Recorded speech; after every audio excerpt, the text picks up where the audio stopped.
I wouldn't say Ayurveda cures all diseases. We have a treatment plan for all diseases. The patient responds. How committed they are to getting healthy. All those kinds of factors would contribute to the healing, the absolute healing of a particular disease. If you look at all the success cases we've had with very, very serious diseases, it's because their bodies were able to accept the medicines. They were very committed to getting better. They followed a strict diet. They did the detox therapies with us, and we've had success cases like that. So it's a matter of being totally committed and getting the right doctor. I'd say getting the right Ayurvedic doctor. If you got the right Ayurvedic doctor, you could see remarkable improvements in health. Hello everyone, and welcome to another episode of Healing Conversations. My name is Vani. I am an energy and alignment healer. And this podcast, Healing Conversation, is all about the concept of natural healing for anything that is physical, mental, emotional, or spiritual. So today I'm super excited to introduce our guest, Dr. Vani Moodley. Vani, it's wonderful to have you here. Welcome. Thank you, Ainav, and thank you for having me here today. I'm really excited about this conversation. We've met before, we've done some work together before, and I'm super excited about introducing or expanding people's understanding or knowledge about Ayurvedic, healing, and really connect a little bit with your wisdom, because I believe that what you do and how you bring it is actually a big part of everything. So let us get started and tell us please something about you. Okay, so I was born in South Africa and studied towards a degree in pharmaceutical science, which is completely opposite of what I'm doing right now. And I did work as a research scientist for many years. I then quit my job and went back to university at quite an old age to study Ayurveda. And then I went and I worked in a few hospitals in India for my internship towards my degree. And then I set up a practice here in Milton Keynes. And I had a practice before COVID. I had a practice in London as well. And it's more about the principles of Ayurveda I was attracted to, which is very much based on Ayurveda is the science of life. So it's about having a balance of the body, the mind, and the soul. And we're going to get a little bit into all of that in a minute because it's so fascinating. But first, I guess I'm really curious what made you do that shift, right, from pharmaceutical to nature. How did that come about? Yes, so the company I worked for, so I was in research and development and formulations as well, which was part of my work. And we formulated this drug, and it had quite drastic side effects because when we had recalls from the NHS and GPs, and some of the side effects of the drug were youngsters were falling into railway tracks and killing themselves, and it was really affecting the mind badly with suicidal symptoms for many young people. And I remember we sat in a large meeting at the head office, and they would not take this off the market. They continued just to reformulate it, but they wouldn't take it off. And there was quite a few other incidences when I thought that there's no ethics in these kinds of industries, and I decided not to be part of it. So I sat unemployed for a year and meditated, and just I knew that I'd get my guidance to something that's more enjoyable and more fulfilling to me as a person, and that that resonates with my principles. And within a few months I got to know that Middlesex University in London was offering a degree in Ayurveda, and I registered, and everything else is history. But I'm guessing that part of your culture, Ayurvedic, medicine and way of life was a part of you. I assume that you've grown with this knowledge, with this kind of Ayurvedic beliefs around the house. Or am I completely wrong? Yes, absolutely. I think with many Asian households, Ayurveda is very much part of your life. Because it's very rare that when I grew up, I don't think I ever took antibiotics, because it was an extended family, and my grandmother that we lived with was an ambassador for Ayurveda. She was absolutely into Ayurveda. So from the time you cut yourself or you burn yourself or you've got a cold or a fever, it's all remedies. And at that time, because I grew up in South Africa and the weather was so good, a lot of the medicinal plants were growing in our gardens. So, my grandma would pick them and boil them and give them to us, and within a day or two we fully recovered. So she had a remedy for everything, and that sort of motivated or inspired me, I must say. And so was she surprised when you decided to study pharmaceutical pharmacy and the research and all of that? Well, unfortunately, she passed away before I studied Ayurveda, but I'm sure wherever she is, she's definitely my guide, and I always look back at and think about the remedies. When I look at Ayurvedic, the medicines that we prescribe for patients, and I look at the contents, and I think, oh my God, she was spot on. She used the exact combination of these herbs for the same, same health issues that we've had. So she had it all up here. I have to still look at pharmacopoeia and look at the contents, but I'm sure wherever she is, she's really pleased that I followed in her footsteps, or her dad's footsteps, because I know her dad was an Ayurvedic doctor, and her great-grandfather and her grandfather practiced in India in a little hut. I have pictures of the old man with the beard and sitting on the floor and treating people and cutting the herbs from the plantations that they had around.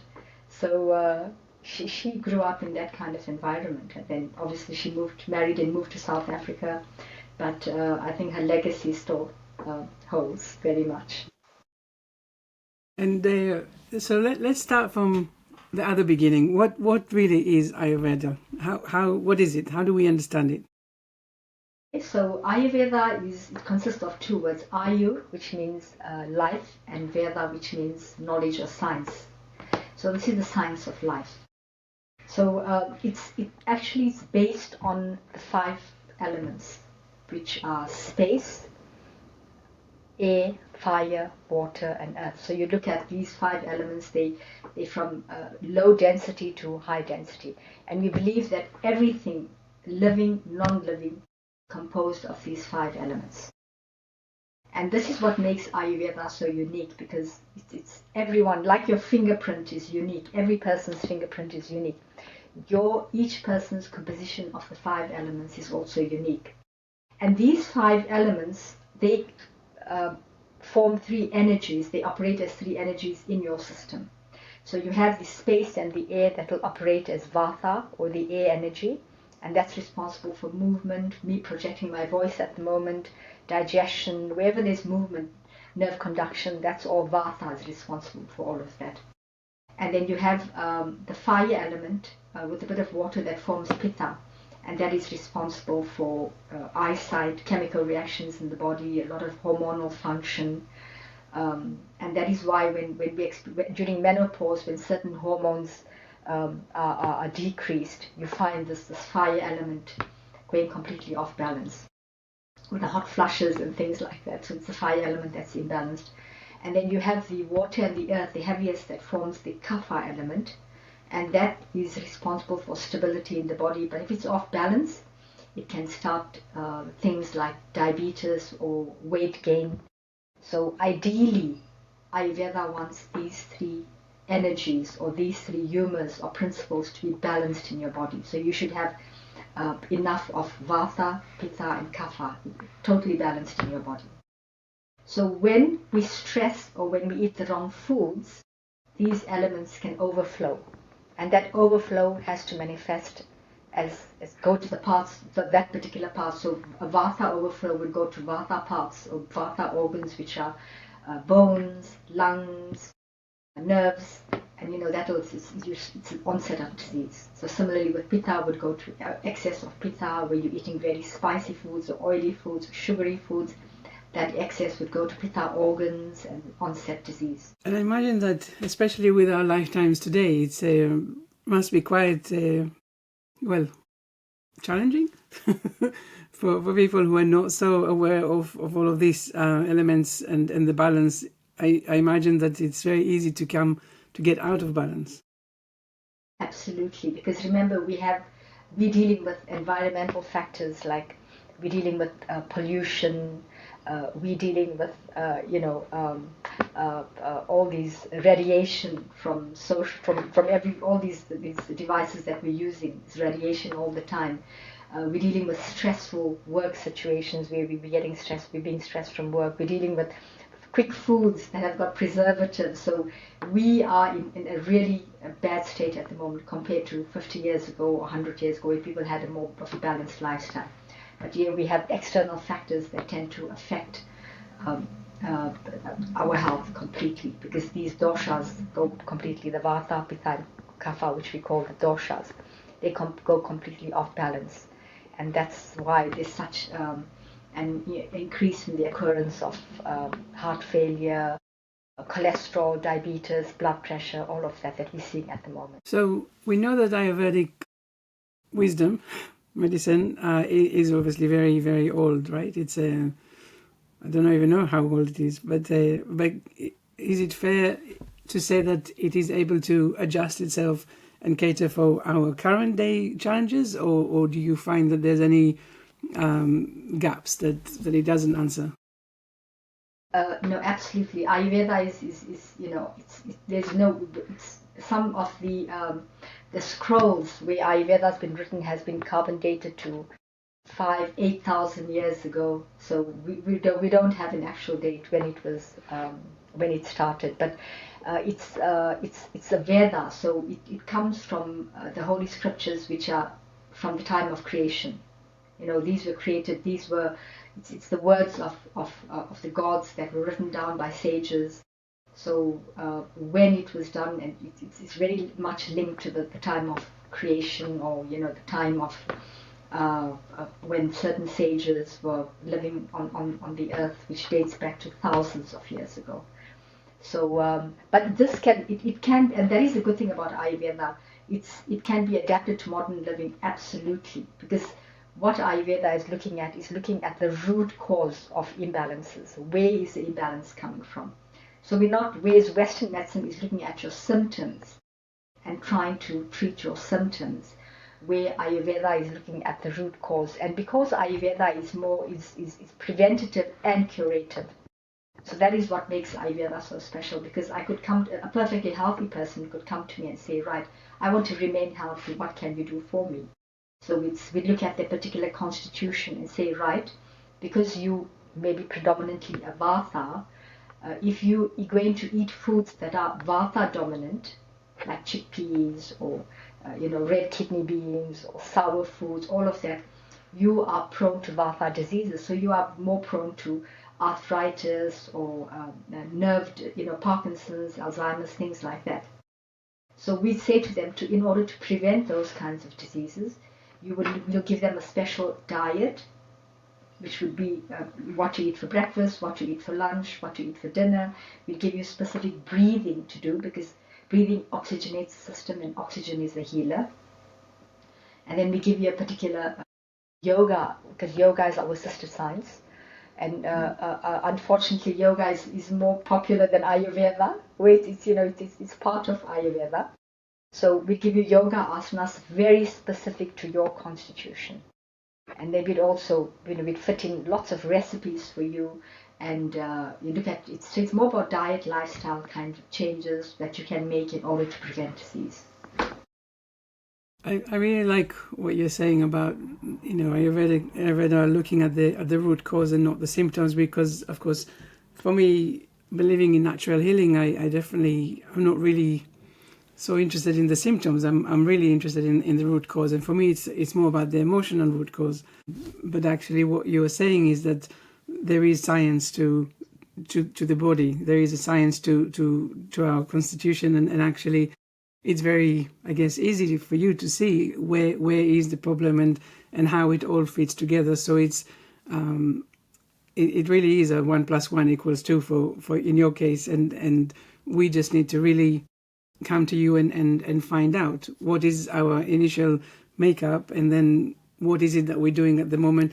And I really like what you're saying. I think it's so important to bring this into our conscious awareness, is that we are thinking about healthy eating as a one size fits all, and you're saying actually not at all, because if you are of a one makeup, and even if you're eating something that is considered healthy, that will be the exact opposite of what you actually need for your health.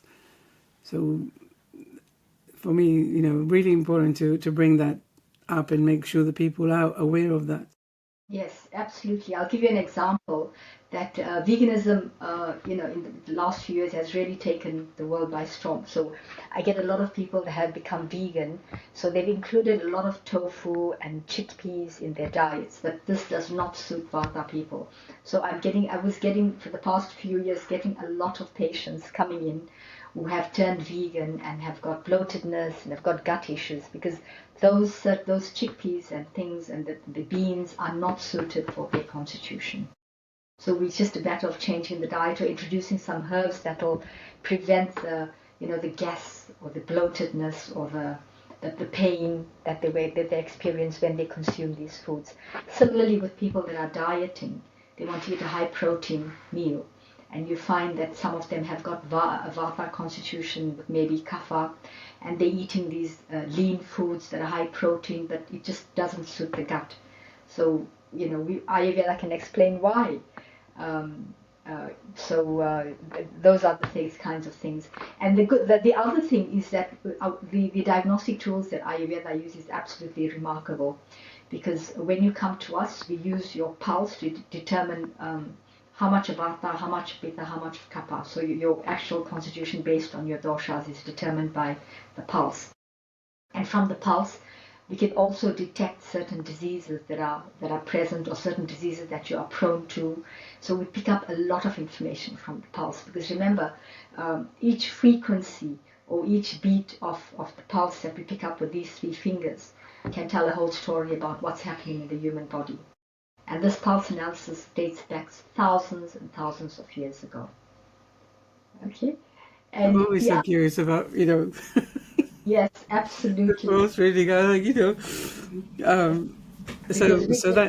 so someone comes to you and that's the first thing that you do to get some indication of what is actually going on in the body. Yes, and in many cases where the ladies come to me and said, "Oh, I've got this problems and this gut pain," and we've checked the pulse and say, "Oh, you're pregnant. We can feel a pregnancy." And and in some cases, you're able to pick up cancer because it's the pitta is quite high in some cases. So it's Vata, Pitta, and Kapha in some cases of cancer, where you find you could actually easily pick it up before they even know that they've got cancer. So the pulse is really can be very accurate. And then we also use the tongue as another diagnostic tool, where the tongue is the reverse of the human body. So we have the tip of the tongue that corresponds to the head, we have the sides that correspond to the lungs, we have the center of the tongue corresponding to the spine, and the back of the tongue is the colon. So when you have a coating on the tongue, it tells us that you have a lot of toxicity in the system, a lot of undigested material in the system. And between the pulse and the tongue, we can also assess a very important concept in Ayurveda called the Agni, which is the digestive fire or metabolic fire, if I translate to Western terms.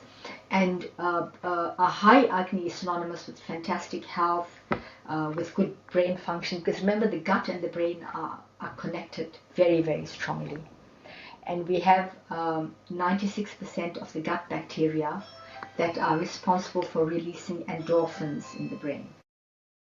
And this Ayurveda spoke about 5,000 years ago, but I know in 2013 we had a professor from America who wrote a book on the gut-brain connection, and the world was, oh my God, he's phenomenal, But actually, Ayurveda spoke about it thousands of years ago, that this is, it's a very strong connection, the gut-brain connection. And this Agni that's housed in your gut, if it's low, it doesn't digest food properly, and that food gets converted to free radicals. It then travels to different parts of the body and collects as toxicity, and then all you need is a trigger, and then you're manifesting as diabetic or hypertensive or high cholesterol. So it's really important to have a good Agni it's because it also, when we have a patient that's depressed or has got mental issues, the first thing we treat is the gut. Well, but the gut is huge, right? I mean, it's there's so many different things that can go wrong, and actually, it's responsible for so many things. So absolutely, your allergic reaction is something that you've consumed. The gut has interpreted it as something and giving you the manifestation as an allergy. So it's because whatever we eat, that's how the organs respond. So even with asthma, find people that are eating lots of dairy, you find that you become more congested. It's only because the way the gut has digested or hasn't digested that particular food and is manifested as asthma. So all diseases start in the gut. And the first thing we treat in Ayurveda is the Agni. When you come to us, whether it's you're coming for any kind of disease or whether you're coming for a detox, we spend at least 2 to 3 weeks treating your gut fire first. So is this something that is like, I don't know, is it fixable or is it something that you now have to do from now until forever? Talking specifically about this Agni. Yeah, so the Agni, it is fixable. So we have herbs and we have things like, medicated ghees that people can consume. Because remember, your Agni is a fire. And in most cases, I love using medicated ghees to improve the functioning of the Agni. But you have to use herbs first to bring the Agni, to strengthen the Agni. And then later on using a bit of medicated ghee, because ghee is a fuel and Agni is a fire. So when I'm adding ghee onto a fire, I'm improving the functioning or the potency of your Agni with your ghee. So we have lovely medicinal herbs like things. I'll give you examples of herbs that are very good for your Agni. Would be things like black pepper, things like ginger, all those kinds of herbs. Very, very good for the Agni. So that would improve the function of the Agni.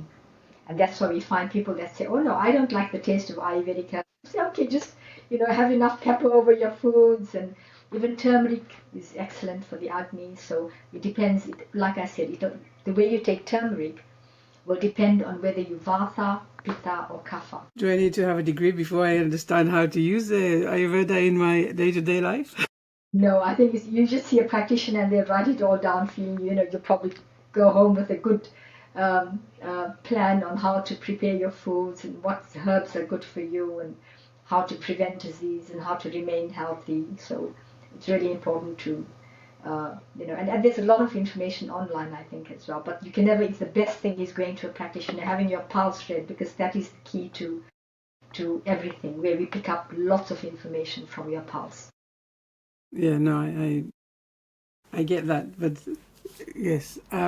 So you were saying, okay, first thing is that you need to fix or heal your Agni, and then after that is done, you're now able to look at whatever else is in the body. Would I be right in saying that once you heal or fix your Agni, maybe some of your symptoms will also go away as well, like other symptoms that, like you said, I don't know, arthritis or diabetes or something like that? Could that be already an important part of healing that, or I'm going to go with healing that, or would we then still need to start looking at any other imbalances in the body? So when you heal the Agni, there's a lot of transformation that takes place from a health perspective within the body. You find people with a low Agni, so they consume foods. Say it's 45% functional, which means 55% of that food gets converted to free radicals. So in the case of diabetics, they just need to eat a bit of sugar, and it's not getting digested, and that's going to offset the sugar levels in the system. It's also going to not allow the insulin, the pancreas to function properly. So that is why it's because of these toxicities that go and clog organs, whereas there's no release of certain enzymes to break down, and that's why we manifest as high sugar, high cholesterol, high BP, all of that. So ideally, the Agni is almost like this heat or the warmth in the body that starts to clean up channels within the body, that allows organs to function. It's almost like an energy that sort of energizes everything, especially the brain. And I've had patients that have only been on, Agni improving herbs for 7 days, and they phone me and say, oh, my energy's back, and I've got mental clarity, and I don't have brain fog anymore. And you wonder, that is what Agni, an improved Agni does. So you could see, and also the sugar levels go down, but that is also, after something called Panchakarma, which is a cleansing, which is very much, which is starting off improving your Agni and then allowing the Agni to take certain herbs into your body and remove all the free radicals, collect it into the gut, and then you have that's part of the detox.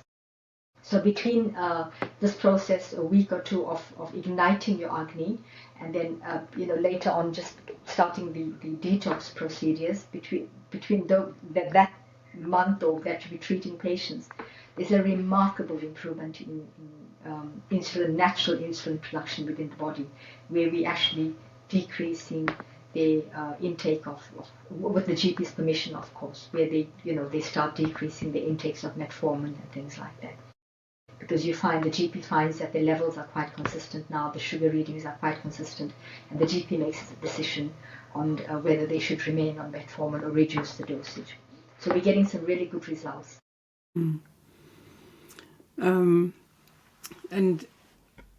So would you say is Ayurvedic medicine and healing and diet and all of that, if you do the right combination, like you say, of food and stress and movement, can we heal any illness or disease or condition, or do you find that there's some things that it works better for more than others? So I wouldn't say all, because it depends how far gone you are. So look at examples of cancer.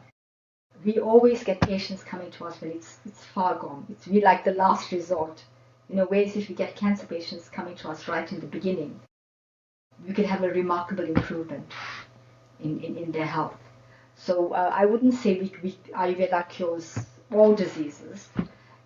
We have a treatment plan for all diseases, but how the patient responds, how committed they are to getting healthy, all those kinds of factors would contribute to the healing, the absolute healing of a particular disease.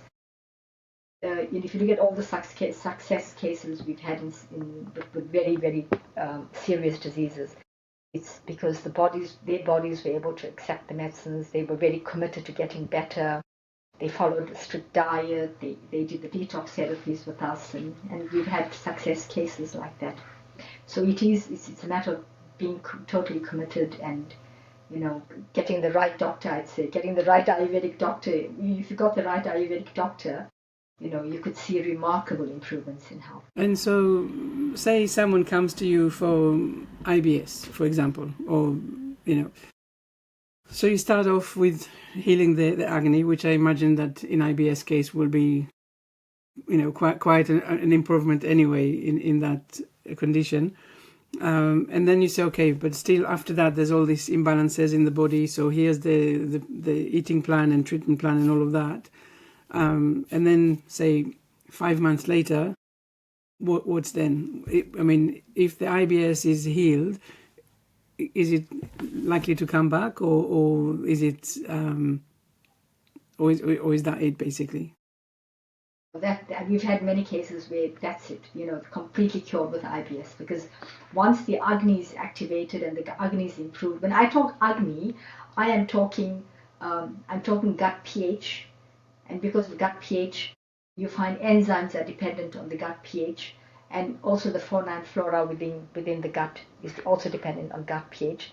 And then I'm also talking about enzymes, so that's everything, encompassing everything. So when I treat the Agni, I'm treating all of that. We're reactivating the production of your natural, your gut genome. And you find people that take these supplements for gut bacteria. And the thing is, everyone has a specific gut genome. So you may be taking all these microorganisms in the form of these drinks, and you find I'm still bloated and I still have pain, and I'm just, my gut's just not right. It's because this doesn't have the specific gut bacteria that corresponds with your particular gut genome. So what Ayurveda does, is almost like we fertilize the gut, and allow the gut to start producing all its natural gut bacteria. Gut bacteria are produced, and you remember the pH of the gut is adjusted. When the pH of the gut is adjusted, then enzymes start functioning properly. When enzymes start functioning properly, you're digesting your food correctly. And this is also in the cases of food intolerances, where we've actually cured certain food intolerances only by working on the gut. And also, like you say, digestion, and then another problem that a lot of my clients have is things like constipations.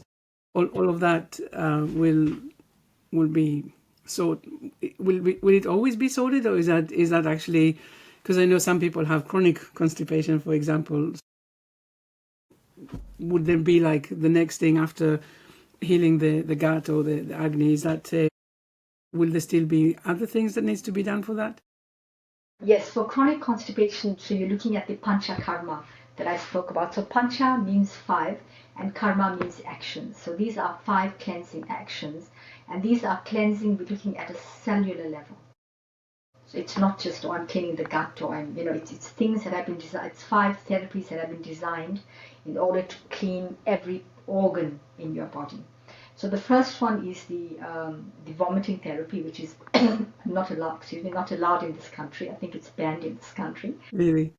And the second one is the colon cleanse, which we use quite often for lots of mostly Vata and Pitta diseases. You'd find, so in the case of constipation, that would be one of the therapies we're using, which is the colon cleanse. Then you're looking at the third one is the nasal therapy, which we're using for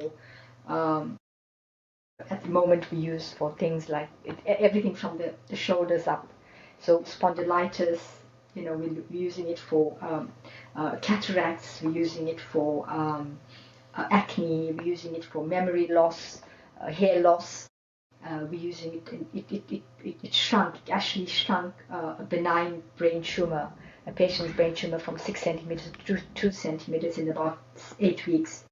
So, that's the nasal therapy, therapeutic oils into the nose.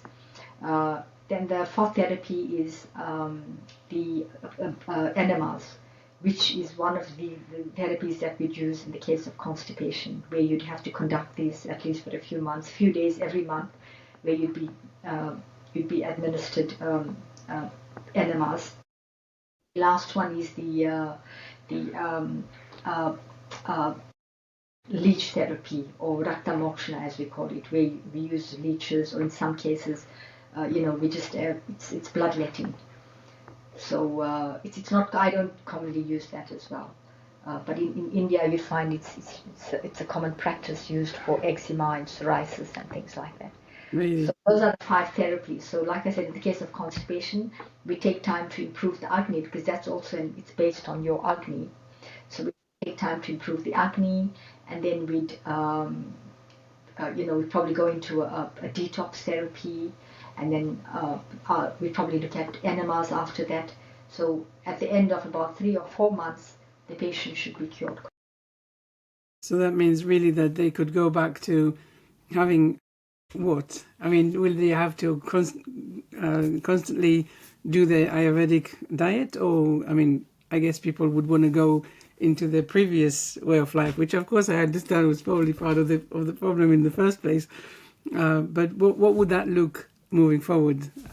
What is the restrictions or the recommendations that they are being sent home with? So definitely diet restrictions, because this is a high Vata disease, chronic constipation, and you take them off processed foods, or white flour, chickpeas, anything processed. So that's mainly corn flour. All those are the things for Vata people that would onset constipation. So you'll have to really watch the diet. But then, I mean, if you do having a cheat day, we give you a little decoction that you could make that could improve the digestion, despite you taking a burger from McDonald's for dinner one night.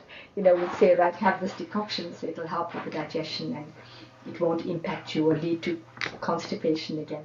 So it's just a matter of maintaining the diet and the lifestyle we give you. Because remember, like I said, everything starts in the gut, and you have chronic constipation, you're looking at really severe diseases later. You're looking at arthritis. You're looking at really, really bad diseases later in life. So it's really important to improve the function of your gut. Yeah, that's what I hear a lot actually, that the gut is really the first thing that we need to look at. So basically, things that, when they look later on, when someone has a disease or condition, they can look back and say, actually, yes, it started with the gut, with the problem, with the, all of that. So I guess that's what you were saying earlier about preventative, when you want to look at the gut and really bring it into the good place, really. Yes. It's really important to have a because remember, it impacts our mental health as well. So, and there's a very strong link between constipation and people that are mentally ill. You'll find this is a big link, and there's a lot of scientific research at the moment that's proving that. And I see that as well also, in emotions and moods and depressions and stuff like that. I see that a lot with my clients. So it completely makes sense to me. What is something that, that you hear people say and you're thinking to yourself, yikes, if only they came to me, I could, help them so much? Well, I think it's, when it's a lot to do with gut health. People talk about, they're just not feeling right, mentally, or low energy, anything. And, and I always think, if only you could work on your gut, that would solve a lot of problems. The gut is the epicenter of health in Ayurveda. It's the first thing we treat. It's the first thing we check on your pulse, which we use the tongue to see how much of coating or what's covering your digestive fire or the Agni. And remember that Agni is it works with the sun. It's actually a part of the sun that came into the human body if you look at some theories of creation, that the sun became part of the Agni, and it functions, with the whole. In the morning, it's like the sun's rising, so there's certain foods that you should be eating to activate the Agni, and then midday, it's the sun's at. So that is when you should be consuming your large meal. And then when the sun goes down, your Agni becomes little weaker. So that's why light foods at night, like soups or stir fries or less carbs. Because chances are with a low Agni at night, you cannot digest the carbs well. And that is how people manifest as diabetics or, all those kinds of things. Because it's only because they're overeating at night, when you know fully well that your Agni is not as functioning as well as it does during midday. So what are some foods that you might recommend to eat, for example, at the beginning of the day? So beginning of the day, if you look at the Ayurvedic diet, they recommend these very porridges with a bit of spice like black pepper, chili, herbs like basil or thyme, all of that. So those kinds of things. I think it's very important to have a warm breakfast in the morning. And, fruit and yogurt is a no-no in Ayurveda, because yogurt's a very heavy food. And that can actually block the Agni and cause it. So yogurt falls into a category in Ayurveda called abhishanti, which means it blocks channels. And we do not, Ayurveda does not recommend a combination of yogurt and fruit, because fruit has got acids in it. And and that combination can change and alter the whole chemistry of the yogurt. That can actually turn toxic. So absolutely don't. And that's the first thing I do when patients come to me and say, right, we take down your diet and right, what do you eat for breakfast? And they say, oh, I have this lovely bowl of fruit, and I've got all this lovely Greek or high protein yogurt that's over my fruit. And I said, right, stop right there. That's the end of your fruit and yogurt. I want you to have a warm porridge, or you could have your fruit separately. Have the fruit first, and the yogurt we recommend at lunchtime when your Agni is high enough to digest that yogurt. I mean, it's just It's not surprising that when we stop this this habit of fruit and yogurt combination, that a lot of their wheezing goes away, and some people are losing weight quite easily, and so it's just simple changes that can have such drastic effects on our health. Yeah. Right. So I was going to ask. So the first thing I was going to ask is, when you say yogurt, does it matter if it's cow yogurt or soy yogurt or stuff like that, or is it just a rule of thumbs that no yogurt and fruit in the morning? I'm sure. I haven't really understood, or I haven't gone into the scientific testing of dairy-free yogurt to know exactly the effects on, according to Ayurveda, on the body. But I'm assuming that it's made with a lot of coconut and things like that, so I think it's more easily digestible than the dairy, the proper dairy yogurt. So I think in that sense, it would be much better. But then it's a cold entity as well. So in the morning you're consuming something cold, it's already starting to block this flow of the enzymes, and it's starting to create different chemistry in your gut, which we don't want. We want something to activate the Agni, so that's why we want warm foods with a bit of spice. And you look at a typical Indian breakfast, like Ayurveda has prescribed. So you'd look at things like these rice cakes called idlis with very spicy chutneys, or you'd look at things like the savory pancake called a dosa, or you'd look at a little rice dish, tempered with cumin seeds and ginger and a bit of chili, and done like a porridge, where the rice is cooked like a porridge with those spices. So that's all Agni igniting foods.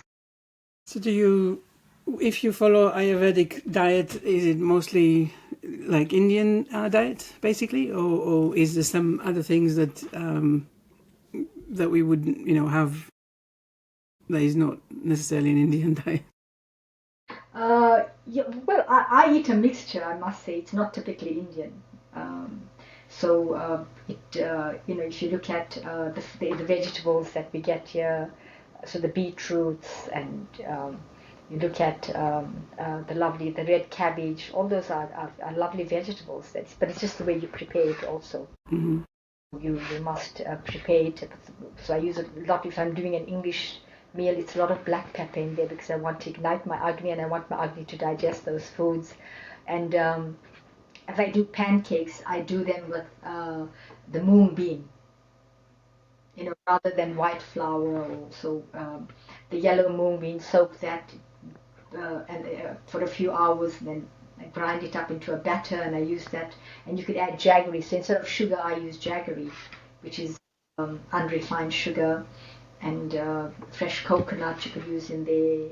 It's lovely, a lovely pancake, lovely sweet pancake like that, with those kinds of things. And instead of oil or butter, I'm using ghee. And vegans use a lot of coconut oil. So you could vary. And we do offer a lovely Ayurvedic cooking workshop where people, and I think a lot of practitioners, and it's quite common in the UK. I know quite a few practitioners. You could maybe just search and you'd find how many. Just book yourself in for a cooking workshop, because you get a lot of information. Because they'll tell you from scratch they will first take check your constitution, and based on that they would work on diets for Vata or Pitta or Kapha. So breakfast for Vata, Pitta or Kapha, the typical lunch, the typical dinners. But for all three constitutions, ideally, the lunch should be the main meal, and your evening meals for all three constitutions would be things that are much healthy, like a stir fry with lots of fresh vegetables, or a lovely soup. I love using a bit of the red rice. I don't know if you've ever heard of red rice. Is that what we call the wild rice? No, it's red. So it's actually, when you cook it, it's pink. It's a pink rice, and this grows in Sri Lanka and South India. And, very high. If you research red rice, you find there's less sugar in there, so less carbohydrates in the red rice. High fiber, high B12, high iron. So I use a handful of that in the stir fries, And the morning porridge I make with the red rice and spices, or I alternate with some oats, or if I want a sweet porridge, I use a combination of the yellow and the green mung bean. Just boil it with lots of coconut and jaggery and ghee, and it's the most delicious porridge. It sounds very delicious, I must say. It is. So I think it's eating correctly and following those the lifestyle. So in Ayurveda, this is called dinacharya. It's a typical daily regime where they'd say wake up, and when you wake up you need to salute the sun, because the sun is the deity that's going to be looking after you for the rest of the day. And that is why with yoga we do these sun salutations. So it's doing your yoga on awakening, and in some cases you find that we've been taught to start putting some drops into your nostrils, so you're activating your brain for the day, you're improving your memory for the day. So though that nasal therapy I told you about, it's starting that. It's about doing your prayers, because it's starting your day with gratitude, and then moving on to maybe just sitting silently for a few minutes, just for contemplating or just meditating, because that calms the mind. It's been scientifically proven how that helps people to combat stress for the rest of the day. And then we go on to eating with awareness. So when you're eating your breakfast, eat with awareness, eat with gratitude. Try not to have the TV on, when you're eating. That's the worst thing you could do, because whatever's happening, you're not even conscious of how the food is going into your system, or you're not even, we need to realize that everything we eat, we need to even, I always said that to my children when they're growing up, I said to them, even when you're consuming rice as a meal, think about how much of effort that one grain had to undergo to travel to your plate. All the climate changes, it had to absorb the water, it had to grow, it was harvested, so do not waste your food. Eat with awareness, eat slowly, chew it, enjoy it. It's really important to do that. And we also, before we eat, we say a food prayer, because and that food prayer comes from the Bhagavad Gita. Krishna had given Arjuna the food prayer, because it's about it's actually a prayer to Agni, and to the Creator for giving us the food, and you're asking Agni to digest it, and the 5 categories of Vata to transport the food around the body. So it's a prayer that you have to say before you consume your food. And even and also the evening, your evening meal should be well before 6 o'clock, if you want proper digestion. But none of us can do that. It's really difficult, I know. But ideally, the earlier you eat, the better. There's more time for digestion, and even when you're sleeping, before you sleep, you need to actually have an audit of your day, what you could have done better, what you could have not said, or what you could have said. Have you affected others? Have you hurt someone's feelings? So Ayurveda encompasses all of that. It's called dinacharya, where all of this is about awareness and about eating correctly. And so I really like that, actually, because I think you're absolutely right. We are so not aware of so many things, and we're doing so many things on patterns, routines, habits, and there's not much of our days that is actually intentional, or that we pause to consider what we're doing, or what next, or what we've done, or how we do things. So I really like that. So I want to ask one question about chickpeas, because they come up a lot. Is there any time that chickpeas can be good in Ayurvedic diet?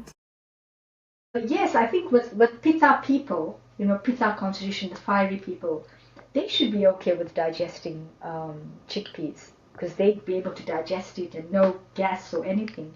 But I think it's more with Vata, and in some cases Kapha people constitution, where they really have difficulty digesting, because they convert it straight into gas that's going to create bloatedness.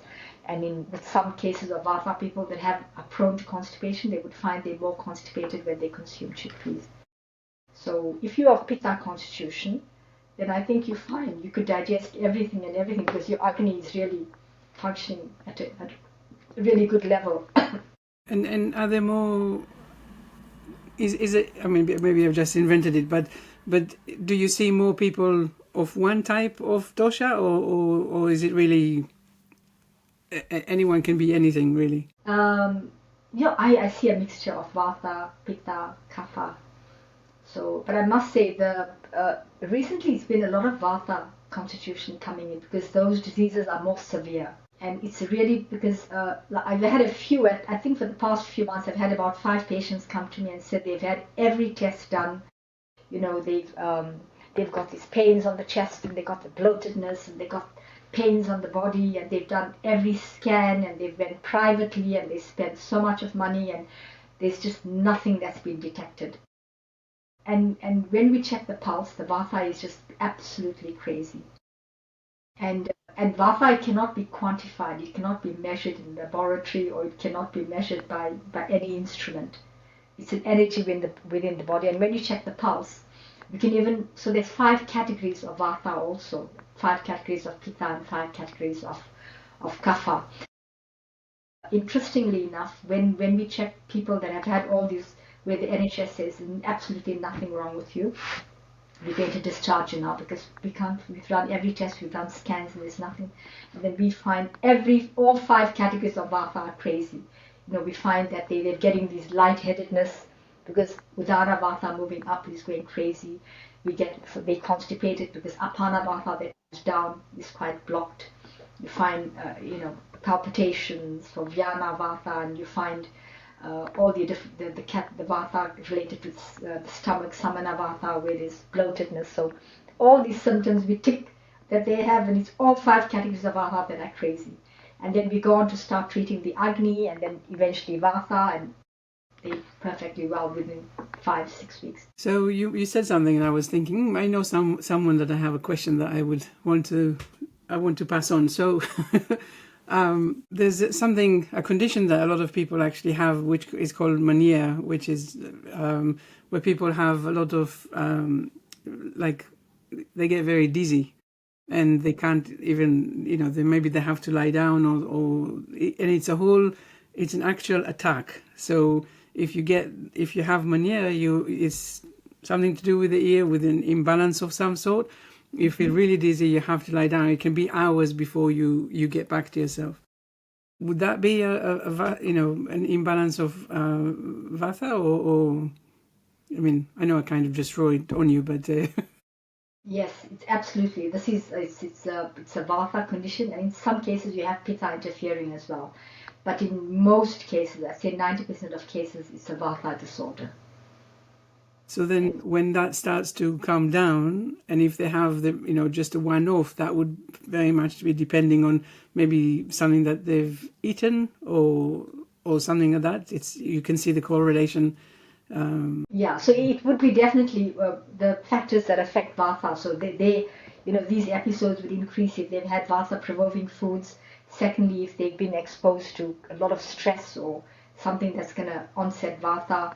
It could be,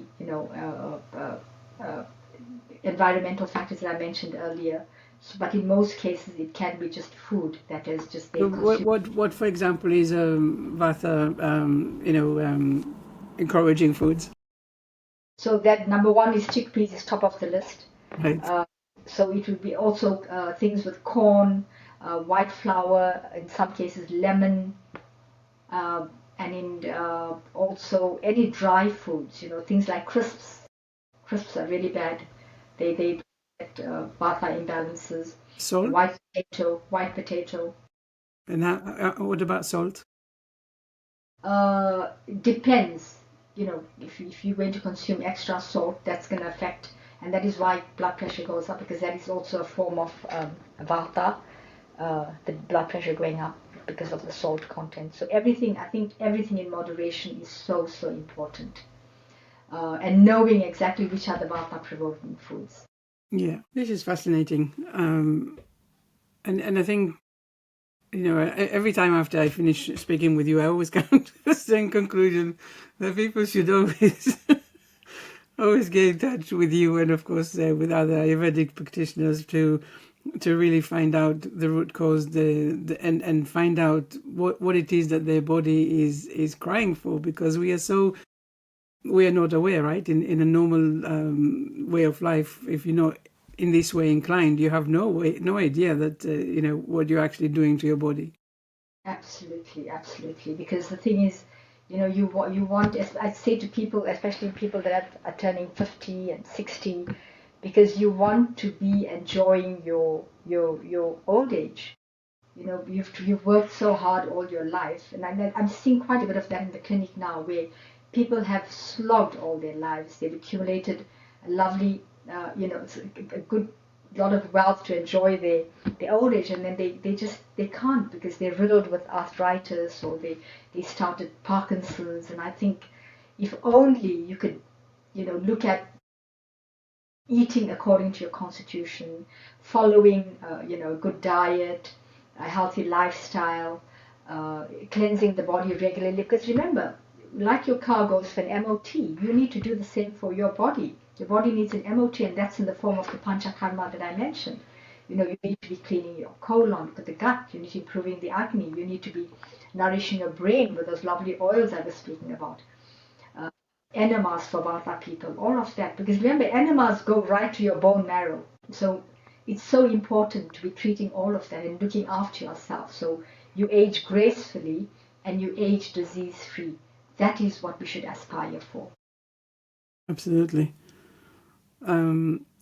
So when you just mentioned Parkinson's, so if someone with Parkinson's will, come to you and adopt all of these changes that you were saying and all of that, will they end up being symptoms-free or just an ease in their symptoms? Well, like I said, people come to us not in the beginning. They come when they're really in a bad state. But we have reduced tremors considerably with Ayurvedic treatment, and it's quite an intense treatment in the case of Parkinson's, where you're looking at panchakarma, you're looking at massages, you're looking at enemas. So it's an intense treatment, and we've had some fantastic results. But like I said, if you come when you're just starting to get tremors, then chances are we could really help. I must say personally, in my case, it's people have come when everything else has failed, and then we only could help, very little. Yeah. So it's awareness, and so what we're doing here is wonderful, because we are bringing this awareness that when you have something, if it's not preventative, come early so that we can do something about it. Absolutely. Yeah. Vani, it's been wonderful talking with you again. I'm so excited that we've had this conversation, and I'm excited that, sharing you with the world again. Before we say goodbye, is there any last words that you wish to share with our audience? Yeah, like I always end my talks with, to say that remember that the body has a remarkable healing energy.